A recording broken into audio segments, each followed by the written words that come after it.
আজকে আমরা একটা নতুন জিনিস শিখবো, সেটা হলো বিকাশ থেকে রকেটে কিভাবে টাকা ট্রান্সফার করতে হয় এবং রকেট থেকে বিকাশে কিভাবে টাকা ট্রান্সফার করতে হয়।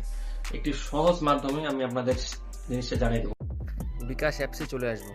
অ্যাপসে আসার পরে আমরা উপরে নিচের দিকে নামবো, অন্যান্য সেবাসমূহতে যাব এবং এখানে দেখবেন এনপিএসবিতে ক্লিক করব এবং এমএসএস অ্যাকাউন্ট ক্লিক করব এবং পরের ধাপে নিয়ে যাবে। পরের ধাপে আমরা আমাদের অ্যাকাউন্ট যেটা সেভ করা আছে ওটাতে ক্লিক করে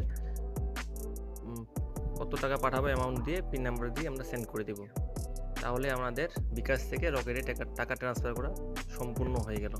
এই দেখেন আমার উপরে দেখেন 50 টাকা আমি বিকাশ থেকে রিসিভ বিকাশ টু এনপিএসবি, এটা রকেটে চলে গেছে। এখন আমরা দেখব রকেট থেকে কীভাবে বিকাশে টাকা ট্রান্সফার করা যায়। প্রথমেই চলে যাব রকেট অ্যাপসে, ঢোকার পরে ফান্ড ট্রান্সফারে ঢুকবো, ঢোকার পরে এমএফএসে ঢুকবো, ঢোকার পর সিলেক্ট এমএফএস, এখানে বিকাশ সিলেক্ট করব।